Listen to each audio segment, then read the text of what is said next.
आमच्या शेजारी एक जणानं 4-5 कोटी रुपये खर्च करून बंगला बांधला आहे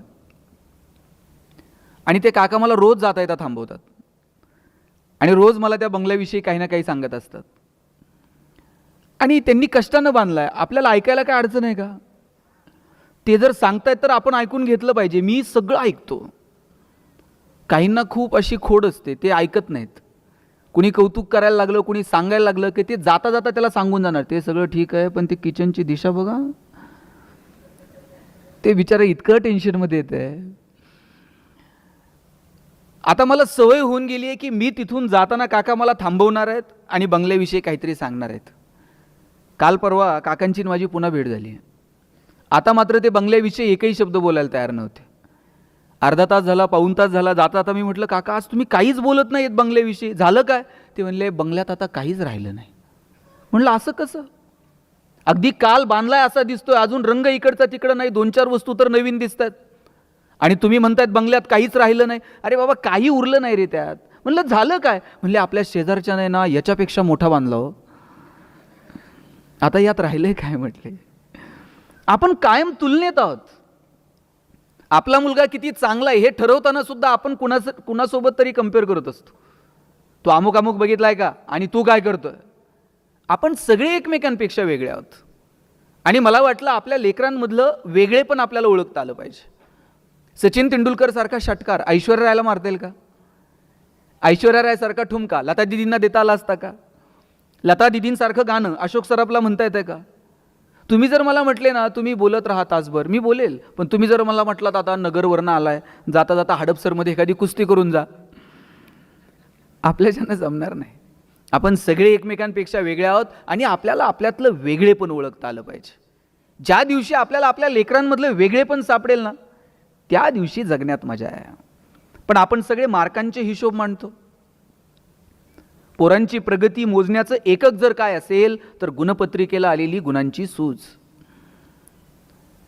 पण मी असं म्हणत नाहीये की तुम्ही मार्क मिळवू नका, मार्क मिळवण्यासाठी अपेक्षित असणारी तंत्र विकसित करू नका, ती कौशल्य विकसित करू नका. या स्पर्धेत जर टिकायचं असेल तर तुम्हाला मार्क मिळवावे लागतील, त्याच्यासाठी अपेक्षित असणारी कौशल्य आत्मसात करावी लागतील. पण केवळ आणि केवळ मार्क म्हणजेच शिक्षण आहे, या मानसिकतेमध्ये आपण जे अडकलोय ना, हे पोरांच्या भविष्यासाठी खूप धोकादायक आहे. मुलं त्या शिक्षणाचा आनंद घेतात का? मराठीचा एखादा धडा वाचताय, त्या लेखकासोबत तुमची मैत्री व्हायला हवी. गणित सोडवताय, गणितातले आकडे असे डोळ्यासमोर खेळायला हवेत. लॅबोरेटरीमध्ये जाऊन काही प्रयोग करताय, त्या सायंटिस्ट सोबत तुम्ही गप्पा मारायला हव्यात. इतिहास अभ्यासताय, त्या इतिहासातल्या पात्रांसोबत तुम्ही संवाद साधायला हवा.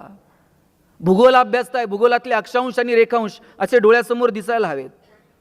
इतकं एकरूप जेव्हा आपण त्या अभ्यासासोबत होऊ ना, तेव्हा त्या अभ्यासाची मजा वाटायला लागेल, आनंद वाटायला लागेल.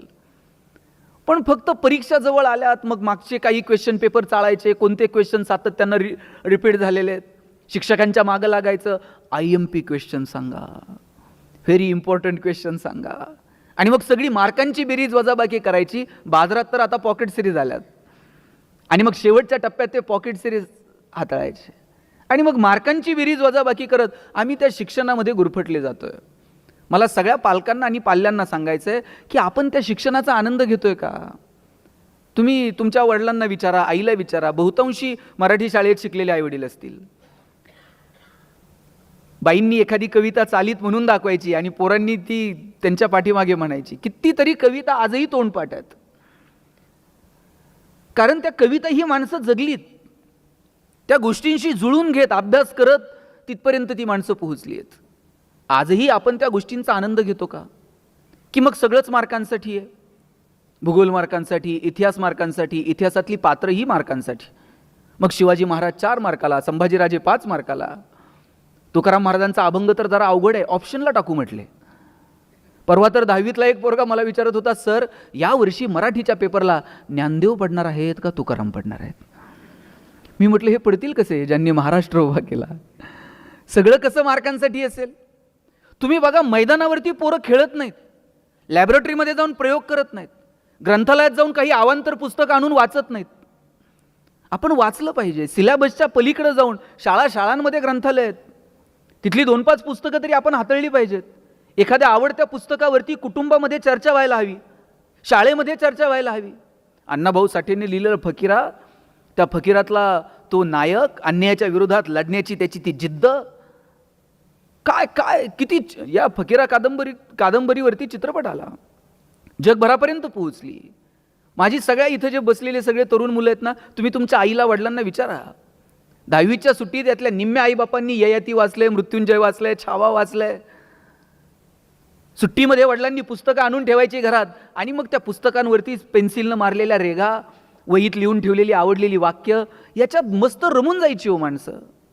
आता आम्ही 24 तास मोबाईलवरती आहोत. आम्ही जर मैदानावर खेळायला गेलो ना, आई काठी घेऊन पळत यायची, बाद झालं रे खेळायचं, चला आता अभ्यासाला बसा. आता आईला काठी घेऊन पळावं लागते, ए बाबा ठेव ना मोबाईल, चल मैदानावर, 4 उड्या मी मारते, तू 2 तर मार. इथपर्यंत येऊन ठेपलंय. पोरं खेळायची, पडायची, धडपडायची, संघर्षाची वृत्ती त्यांच्यामध्ये आपोआप निर्माण व्हायची. शाळेला जर सुट्टी लागली, दप्तर नेऊन ठेवायचं, आईनं पिशवी भरून ठेवलेली असायची आणि मामा घ्यायला आलेला असायचा. मग मामाकडं गावाकडं सुट्टीला जायचं, त्याच्याबरोबर शेतात जायचं, धारा काढायच्या, सकाळी उठून नांगरठीवर जायचं, कुरणात जनावरं चारायला जायचं आजोबांसोबत. येताना त्याच नदीला जिथं जनावरं पाणी प्यायची तिथंच पोरं अशी जनावरासारखं गुडघे टेकवायची आणि हातानं पाणी पुढं ढकलायचं आणि झऱ्याला पाणी प्यायचं. इथल्या कितीतरी पालकांनी ते अनुभवलं असेल. जनावरांसारखं गुडघ्याला पाणी, असं गुडघे टेकून पाणी पिलेलं मला तर आठवत आहे. आता मला एक नदी दाखवा जिथं तुम्ही गुडघे टेकून पाणी पिऊ शकाल. आता पाण्याची बाटली विकत आणावी लागते, 20 रुपये लिटरनं पाणी विकत घ्यावं लागतंय. परिस्थिती बदलली आहे. आता एक नदी अशी नीट ठेवली नाही, त्याला सगळं सांडपाणी, कचरा बिचरा, इकडं तिकडं निर्माल्य, प्लॅस्टिकच्या पिशव्या गाठणी बांधून आम्ही नद्यांमध्ये फेकून दिल्या. मग आम्ही मुलांना नेमकं शिकवतोय काय? केवळ आणि केवळ पर्यावरण एक विषय आलाय आता म्हणून तो फक्त मार्कांसाठी अभ्यासायचा का? निसर्गाशी जुळून घेणं, पर्यावरण समजून घेणं, या गोष्टी आम्ही मुलांपर्यंत कधी पोहोचवणार आहोत? आता जाईल तिथे पाण्याची बाटली आहे. पूर्वी जर कुठं गेलं ना कार्यक्रमाला, तांब्या असायचा, फुलपात्र असायचं. साहेब आता तांब्या आणि फुलपात्र कुठं राहिलंय का हो? मला वाटतं अजून ते फार तर सुपारी, साखरपुडा, लग्न समारंभ अशा कार्यक्रमात अजून तांब्या आणि फुलपात्र आहे. आणि काही दिवसानं ते पण दिसणार नाही. गुरुजी सांगणार, मुलाचे मामा बाटली घेऊन या. इथपर्यंत येऊ देऊ नका. काय येणाऱ्या पिढ्यांपर्यंत नेऊन पोहोचवायचं आहे, मला वाटतं ते ठरवावं लागेल. आणि म्हणून आम्ही जे हंटर घेऊन फक्त पोरांच्या मागं लागलोय ना, मार्क म्हणजेच शिक्षण. मी पुन्हा सांगतो, मार्क मिळवा पण त्याचा आनंद घ्या. मग आम्ही ठरवून घेतलेलं आहे, खूप मार्क पडले का सायन्सला जायचं, थोडेसे कमी पडले का मग कॉमर्सला जायचं. आणि सायन्सलाही नंबर लागला नाही आणि कॉमर्सलाही लागला नाही, आणि मग कुठे? शब्बास. आमच्या डोक्यात ते भरलंय, आर्ट्सला काय करिअरच्या संधीच नाहीत. मी अशी किती पोरं सांगू की जे कला शाखेतनं ग्रॅज्युएट झाली आणि करिअर झालं. सायन्स, आर्ट्स, कॉमर्स फक्त मार्कांवरून ठरू नका. तुमची आवड, तुमच्या स्ट्रेंथ, तुमचे विकनेस, आजूबाजूला असणाऱ्या संधी, या सगळ्याचा अंदाज घेऊन ठरवा की आम्हाला आमच्या मुलांना नेमकं कुठे घेऊन जायचंय. कॉलेजच्या गेटवर उभं राहिलं आणि पोरगं येताना दिसलं ना तरी कळतंय हे कोणत्या साईटला असेल. चष्मा विष्मा घालून इन बिन करून आलं का समजायचं, पावलं मोजत हिशोब करत आलं का समजायचं, आणि अशी वही बी फिरवीत शिट्टी मारत आलं, शब्बास. आम्ही ठरवून घेतलंय. माझी विनंती आहे की केवळ मार्कांवरून तुम्ही ठरू नका. म्हणजे एक जमाना आहे ना डीएडचा होता. डीएडला जर नंबर लागला ना, इथं शिक्षक आहेत का कोण? विचारा त्यांना डीएडवाल्यांची काय हवा होती.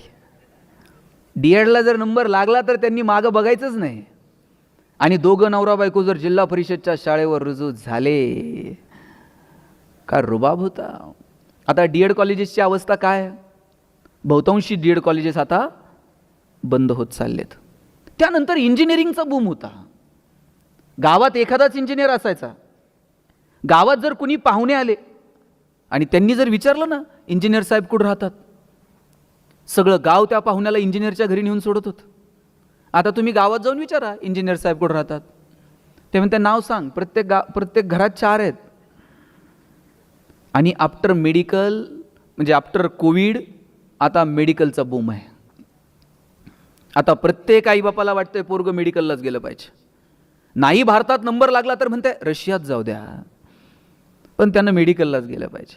बरं, त्यांच्या डोक्यात असं नाही आहे की नाही याला जरा मॅथ फिजिक्स आवडतं आहे म्हणून यानं इंजिनिअरिंगला जावं, याला जरा केमिस्ट्री बायो आवडतं आहे म्हणून यानं मेडिकलला जावं. त्यांच्या डोक्यात पक्कं आहे पोरगा MBBS, त्याला मुलगी MBBS झालेली बघायची, दोघांनी मिळून हॉस्पिटल टाकायचं आणि नंतर मग मेहुण्याला मेडिकल. असंच असतं ना, अलिखित नियम आहे, ते मेहुण्यालाच द्यावं लागते हल्ली. जरा या हिशोबांच्या थोडंसं पलीकडे जाऊयात ना. सुनीता विल्यम्स तुम्ही बघा काय व्हायचं होतं, काय शिकल्या, मग नंतर कशा या सगळ्या करिअरमध्ये आल्या. कुठे गेल्या होत्या सुनीता विल्यम्स मागचे काही दिवस? गेट शिवाजीनगर कुठे होत्या? आणि आपण सगळेजण आतुरतेनं वाट बघत होतो की नाही? आपल्यापैकी किती लोक सुनीता विल्यम्सला भेटलेले आहेत? भेटलेलं कुणीच नाही, पण किती आतुरता होती. अरे तुम्ही तर शिकलेली, तुम्ही शिकतायत, अंतराळात कशासाठी गेलायत, काय गेलायत, त्यातनं काय होणार आहे, काय नवीन अपडेट्स मिळणार आहेत, त्याचा तुमच्या माझ्या जीवनावर काय परिणाम होणार आहे, हे किमान सायन्सची पोरं वाचत असतील, अभ्यासत असतील. पण गावात खेड्यापाड्यातली खुरपणी टुरपणी करणारी बाई सुद्धा गप्पा मारताना म्हणायची, बाई ती सुनीता आली की नाही कुणाच ठाऊक. किती प्रेम, किती आतुरता, काय करिअर आहे हो. जगणं हे आयुष्य एकदाच आहे, परत आहे की नाही मला माहीत नाही. असं जगायचं ना, लोकांना हेवा वाटला पाहिजे. आणि लोकांना वाटो ना वाटो, किमान आपल्या जगण्याचा आपल्याला तर हेवा वाटला पाहिजे. अरे आम्ही जगलो आमच्या मस्तीत, आम्ही जगलो आमच्या धुंदीत. सचिन तेंडुलकर दिसायला एवढासा, एका मॅचमध्ये एक बाउन्सर असा नाकावर येऊन आदळला, नाका तोंडातनं रक्त यायला लागलं. लोकांना वाटलं आता स्ट्रेचर बोलवतील आणि घेऊन जातील, पण त्या पठ्ठ्यानं तसंच तोंडावरती पाणी मारलं, बॅट अशी क्रीजवरती आदळली आणि म्हटलं मैं खेलेगा. आणि त्या दिवशी जो दटून राहिला ना, क्रिकेटच्या क्षेत्रात जगाचा बाप झाला. काय करिअर आहे आणि काय कमालीचा आत्मविश्वास आहे हो सचिनकडे. म्हणजे सचिन क्रीजवर खेळतोय, भारत आणि ऑस्ट्रेलिया मॅच सुरू आहे आणि भारताला जिंकायला साधारणतः 47 धावांची गरज आहे. सगळ्या जगाला वाटतंय की जोपर्यंत क्रीजवर सचिन आहे तोपर्यंत भारत मॅच जिंकतोय. पण ब्रॅड हॉकच्या एका चेंडूवर सचिनची विकेट पडली आणि भारताला मॅच गमवावी लागली. त्या ब्रॅड हॉकला असला आनंद झाला की अरे जगातला सगळ्यात श्रेष्ठ फलंदाज आणि त्याची विकेट मी अगदी करिअरच्या सुरुवातीला घेतली. त्यानं रेफरीकडनं चेंडू मागून घेतला, पॅव्हेलियनमध्ये गेला आणि सचिनला म्हटला, सचिन तू जगातला सगळ्यात महान फलंदाज आहेस, या चेंडूवर मी तुझी विकेट घेतली, आयुष्यभर हा चेंडू मी माझ्या शोकेशमध्ये जपून ठेवेल, मला याच्यावर तुझी ऑटोग्राफ देशील? सचिननं ऑटोग्राफ दिली, पाठीवरती थाप मारली आणि जाताना त्याला म्हटला, it will never happen again, परत असं घडणार नाही. आणि त्यानंतर कधीच ब्रॅड हॉकच्या चेंडूवर सचिनची विकेट पडली नाही. याला आत्मविश्वास म्हणतात. चुका होतात, घडतात, पण एकच चूक परत परत करायची नसते. बदलूयात, काहीतरी नवीन करूयात, झालेल्या चुका सुधारवण्यासाठी सातत्यानं प्रयत्न करूयात आणि त्याच्यासाठी कधीतरी स्वतःच्या अंतर्मनात डोकावून पाहूयात. माझी पालकांना विनंती आहे की आपली लेकरं ही वेगळी आहेत, युनिक आहेत, त्यांच्यामधलं वेगळेपण ओळखा, त्यांच्या चांगल्या गुणांचं कौतुक करा. आपण त्यांच्यातले दोष शोधण्यात वेळ वाया घालवतो. तुम्ही म्हणाल मग दोष ओळखायचे नाहीत का? जरूर ओळखायचे. मग सांगायचे नाहीत का? जरूर सांगायचे. पण दोष हे कानात सांगायचे असतात आणि कौतुक हे चार चौघात करायचं असतं. आपण उलट करतो. बघा पोरांनी टाळ्या वाजवल्यात आणि ते पण असं आईकडं बापाकडं बघत. नाही आवडत पोरांना. तुम्ही पाहुणे आल्यानंतर म्हणणार, बावळटाचा आहे ना, अभ्यासच करत नाही, मोबाईलच घेऊन बसतोय आणि किती वेळा सांगायचं आहे.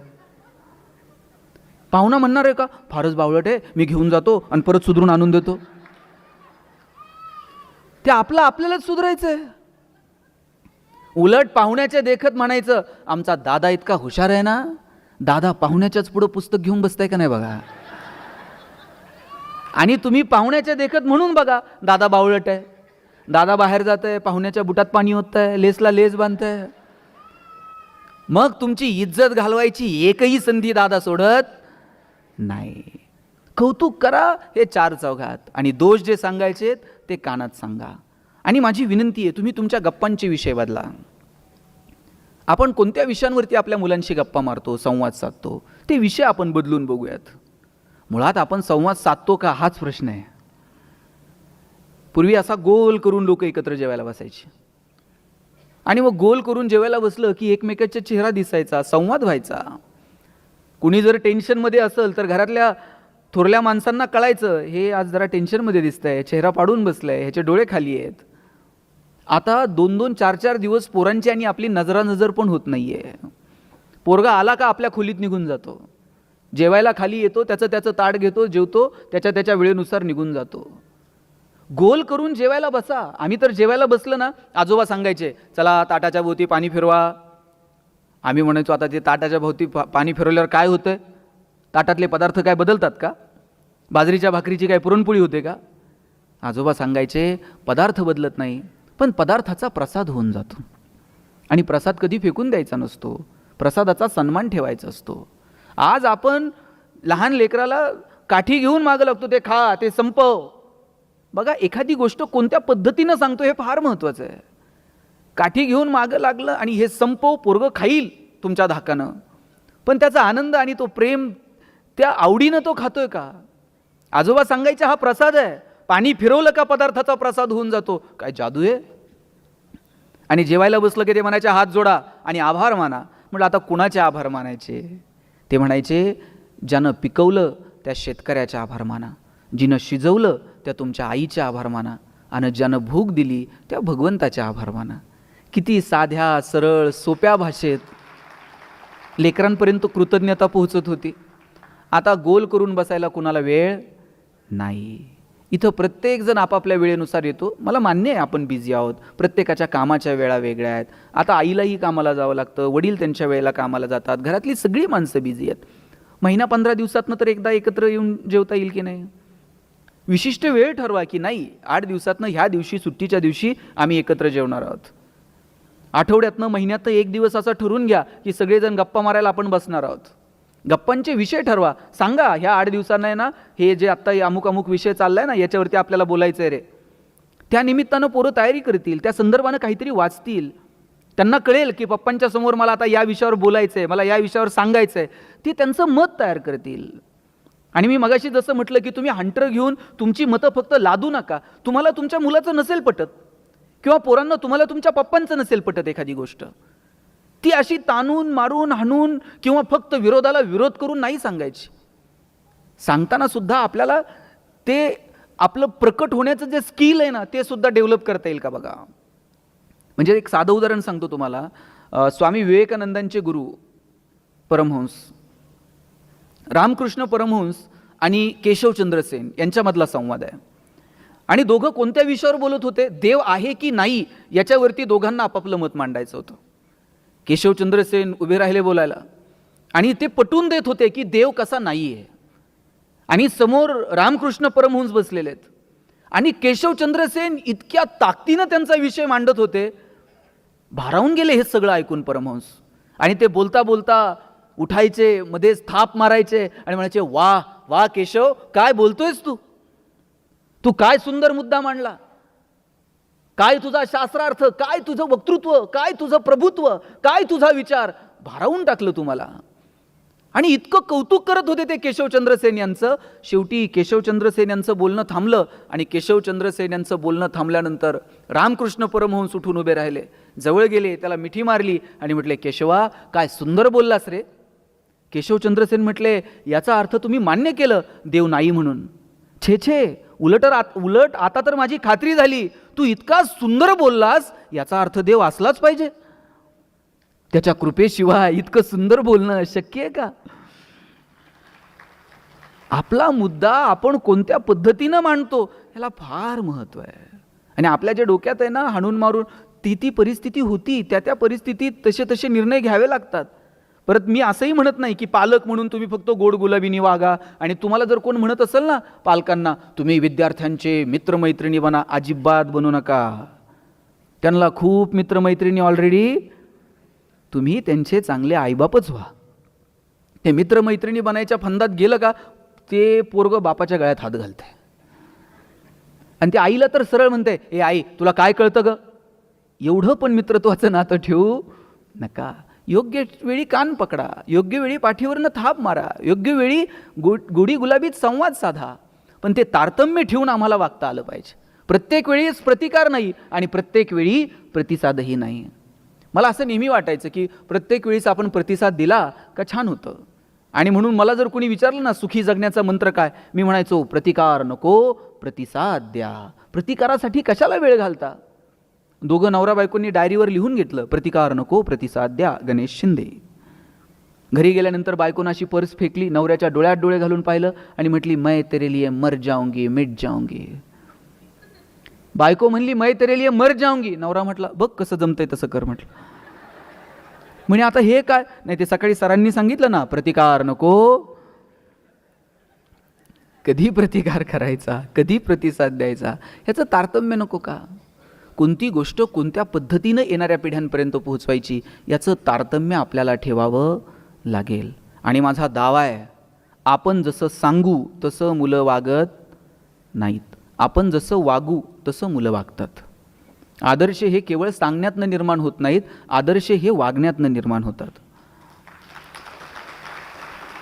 पोराला सांगायचं व्यसन करू नये, घरात सुविचार लिहून ठेवायचा व्यसन करू नये, आणि बापानंच पोराला सांगायचं जा जरा गॅसच्या शेगडीवरनं सिगरेट पेटून आण. पोरगा असं येते जसं ऑलिम्पिकची ज्योत घेऊन आलंय. बाप कानातनं धूर काढतो, नाकातनं धूर काढतो, हे सगळ्यात शाळेत सांगतं जादूगार बाप आहे कानातनं धूर काढतो. आपण लेकराला सांगायचं खोटं बोलू नये, आणि पाहुणे आल्यानंतर सांगायचं त्यांना सांग पप्पा घरात नाहीत म्हणून. आपण जसं वागू तसं मुलं वागणार आहेत. माझ्या वडिलांची मिराशिगा मिरवीनं तुझी चरणसेवा पांडुरंगा. तुकोबारायांना सांगावं वाटलं की अरे आम्ही जे काही करतोय ते आमच्या बापदाद्यानं घालून दिलेला मार्ग आहे आणि त्याच्यामुळे आम्ही इथपर्यंत आलेलो आहोत. काय आज आपण सगळ्यांनी छावा पाहिला. छावा कुणालाही म्हणतात का? छावा कुणालाही म्हणत नाहीत. त्याच्यासाठी बाप सिंह असावा लागतो. बाप सिंह आहे म्हणून छावा. आपण आपल्या लेकरांच्या समोर काय आदर्श निर्माण करायचे मला वाटतं ते ठरवावं लागेल. आमच्याकडे एक वाडा आहे, त्या वाड्यामध्ये एक पाटील राहतात आणि बिचारे वजन वाढलेलं आहे, वर गॅलरीत फिरत असतात, खाली येत नाहीत फारसं, वरच चक्कर मारत असतात. आणि त्यांचा नित्यक्रम ठरलेला आहे, संध्याकाळी चक्कर मारायला वाड्यातल्या त्या गॅलरीमध्ये एरझरा मारत असतात. गावातलं एक लहान पोरगं खाली येणार वाड्याच्या, आणि पाटील फिरायला लागलं त्या खालून वर बघणार आणि म्हणणार पाटील जिवंत आहे तवर काही नाही, गेल्यावर कसं करायचं, 4 लोकांना तर पाटील झेपल का, काही घेणं देणं आहे का हो? चांगला विचार करावा, चांगलं चिंतन करावं, याचं वजन कसं कमी होईल, याचं टेन्शन किती असेल बाबा, ह्याला किती त्रास असेल, काहीतरी त्याला सांगावं बाबा हे कर ते दिलं सोडून आणि 4 लोकांना झेपल का. पाटील म्हणलं याला वर बोलवा. वर बोलवलं, कोंडून ठेवलं पोरगा. ते वडील पळत आले, म्हणले पाटील पोराला का कोंडलं. म्हणले हे संस्कार केले का, मी आपला माझ्या टेन्शनमध्ये एरझरा मारतोय आणि ते खालून वर बघतोय आणि म्हणतोय गेल्यावर कसं करायचं आणि 4 लोकांना झेपल का. ते म्हणले पाटील लहान लेकरू होते, काय कळतं त्याला, गेल्यावर कुठं संवेदना असतात का. आणि नाही 4 लोकांना झेपलं ना म्हणला हातपाय तोडून असं सुट्ट करून घेऊन जा म्हणला. पाटील म्हणले लेकराची चूक नाही, हे बेनं खराब आहे.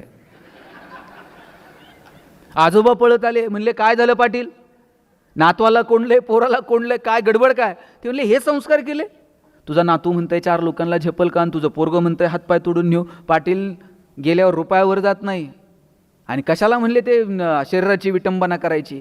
आजा म्हणतंय पाटील तुम्ही गेले ना वाड्यालाच काढी लागून टाकू. म्हणले काय असतं,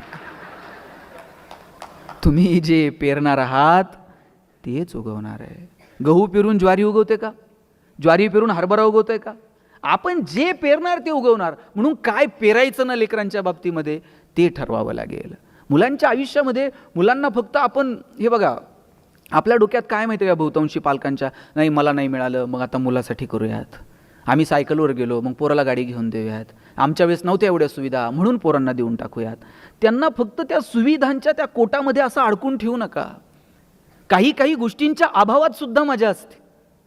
एखादी गोष्ट नाही आणि एखाद्या गोष्टीला नाही म्हणणं हे सुद्धा आपल्याला जमलं पाहिजे हो. आपण कोणत्याच गोष्टीला नाही म्हणायला तयार नाही होत. नाही पप्पा मला ते पाहिजे म्हणजे पाहिजे, पप्पा काही करल तिकडे पण पोराला ते आणून देईल. आणि बापाची मानसिकता काय असते माहिती आहे पोरांनो, नाही मला नाही मिळालं, माझ्या वेळेस नव्हती सुविधा, आता आहे पोरांच्या नशिबानं मग देऊन टाकू. पण काय द्यायचं, कधी द्यायचं, कोणत्या गोष्टी. तुम्ही कितीतरी श्रीमंत कुटुंबातले पालक बघा, त्यांची काहीही विकत घेऊन द्यायची त्यांची कॅपॅसिटी आहे. पण बहुतांशी उद्योगपतींनी पहिली काही वर्ष पोरांना स्वतःच्याच कंपनीत 5-10 हजार रुपये काम नोकरी करा दे. तुला त्या 5 रुपयाची, 10 रुपयाची, 5,000ची, 10,000ची किंमत कळली पाहिजे. शेतकरी जर कोण असेल तर तुमच्या लक्षात येईल, पिकाला रोज पाणी देतो का हो शेतकरी. काही दिवस जरा ताण द्यावा लागतो, साध्या सरळ सोप्या भाषेत. तो ताण दिल्याशिवाय त्या पिकाला त्या पाण्याचीही मजा कळत नाही. आणि म्हणून तो ताण सुद्धा आपल्याला आपल्या लेकराला योग्य वेळी देता येतो का, याची काळजी आपण घेतली पाहिजे. सगळ्याच गोष्टी रोज तुम्ही त्याला पुरवल्या नाही जुळणार. 2-2, 2.5 वर्षाच्या पोरांच्या हातात तुम्ही मोबाईल देऊन टाकले हो. आणि बाप असं कौतुकानं सांगताय, मला कळत नाही ते त्याला कळतंय म्हणते मोबाईलमधलं. पोरगं जर रडायला लागलं ना, आई त्याला जवळ घ्यायची आणि जवळ घेतल्याबरोबर पोरगं रडणं थांबवत होतं. आता पोरगं रडायला लागल्यावर आई काय करते, मी सांगू का तुम्ही सांगता? आणि पोरगं इतकं पुढचं आहे, मोबाईल हातात आल्याशिवाय ते पण रडायचं थांबत नाही. आईच्या स्पर्शाची जागा जर मोबाईलच्या स्पर्शानं घेतली असेल, हा कुणाचा पराजय आहे? हा विज्ञान तंत्रज्ञानाचा विजय आहे का मातृत्वाचा पराजय आहे, हे ठरवण्याची वेळ आली आहे. म्हणून कोणत्या वयात कोणत्या गोष्टी कोणत्या कारणांसाठी मुलांना द्यायच्या हे आपण ठरवायला हवं. वय वर्ष 0 ते 11 वयोगटातल्या हजारो मुलांचे डोळे निकामी होण्याची वेळ आली आहे. इतका पोरांचा स्क्रीन टाईम मोबाईलवरचा वाढत चालला आहे.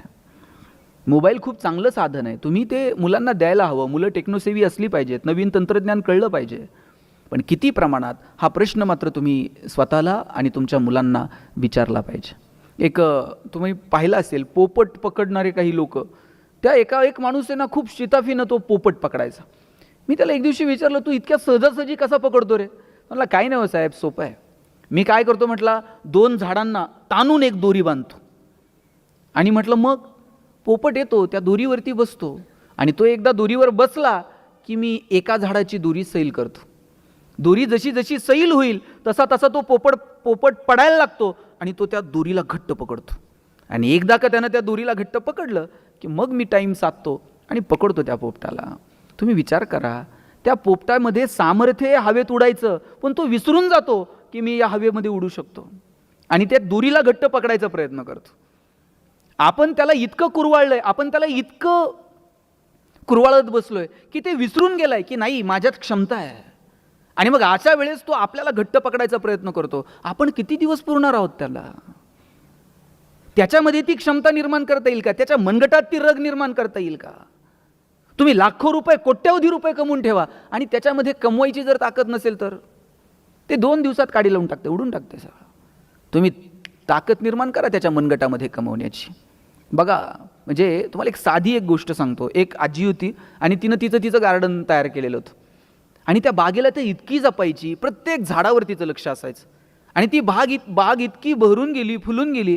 पण आजीच्या वयाला मर्यादा येतो, किती दिवस ती बाग बघणार आहे.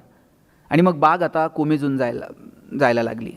पण आजी मात्र ताकदीनं ती बाग जपत होती. पण आजी आता अंथरुणाला खिळली आणि मग मात्र आजीला टेन्शन आलं की अरे, मी जोपर्यंत बरी होते तोपर्यंत प्रत्येक झाडाला मी जपत होते, आता या झाडाला कोण जपणार? आणि मग तिनं मुलाला बोलवलं आणि सांगितलं, राजा, मी ही बाग आयुष्यभर जपत राहिले, आता मी आजारी पडली आहे, आता मला वाटत नाही की मी अंथरुणातनं उठेल, पण मला टेन्शन याचं आहे की ही बाग कोण बघेल? ए आजी, तू काळजी करू नको. नातवानं सांगितलं, मुलगा नातू दोघे होते. नातवानं सांगितलं, आजी तू काळजी करायची नाही, आता ही बाग इथून पुढे मी बघणार, तू पटकन बरी हो बरं. आता आपल्या बागेला बघणारं कुणीतरी आहे या विचारानंच आजी आता हळूहळू बरी व्हायला लागली होती. बरं, नातू रोज सकाळी बागेत जायचा आणि थेट संध्याकाळीच घरी यायचा. वडील विचारायचे, बाग कशी आहे रे? हो पप्पा, सकाळपासून संध्याकाळपर्यंत मी बागेतच आहे. आजी तर 2 तास जायची, मी दिवसभर बागेत आहे. पोरगा रोज जायचा, सकाळी संध्याकाळी घरी यायचा. 1 महिन्यानं आजी बरी झाली आणि आजीनं आणि बापानं ठरवलं, चला आता बागेत जरा फेरफटका मारून येऊ. आणि बागेत फेरफटका मारायला आले, बघितलं तर सगळी झाडं सुकून गेलेली होती. मग या पोराला विचारलं, बाबा तू रोज सकाळी 8ला येतोय, संध्याकाळी घरी येतोय, रोज बागेत आहे, तू काय करत होता? तू काय काळजी घेतली? अहो म्हटलं, मी खूप काळजी घेतली हो. आल्यानंतर मी प्रत्येक पान ना पान पुसून काढत होतो, प्रत्येक झाडाचं खोड फांदी सगळे पुसून घ्यायचो, त्या झाडांना कुरळायचो, त्या फुलांचा पापा घ्यायचो, त्या झाडाला मिठी मारायचो, जवळ घ्यायचो. मी किती काळजी घेतली, पण नाही हो ही बाग टिकली. मग त्या आजीनं सांगितलं, राजा, कुरवाळणं, जवळ घेणं, त्याला मिठी मारणं, याला काळजी घेणं नाही म्हणत.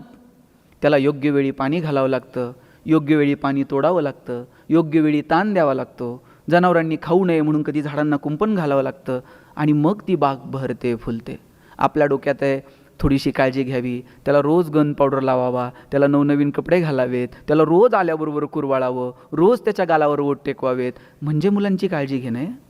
योग्य वेळी ताण द्या, योग्य वेळी कानाला पकडा, योग्य वेळी त्याच्या पाठीवर थाप मारा, योग्य वेळी डोळे मोठे करा, योग्य वेळी त्याच्या डोळ्यात पहा. मला वाटतं हे लेकरांची काळजी घेणे. आमची काळजी घेण्याची जी व्याख्या आहे ना, ती पहिल्यांदा आम्हाला बदलावी लागेल आणि मुलांना कोणत्या पद्धतीनं कोणत्या गोष्टी सांगायच्या हे ठरवावं लागेल.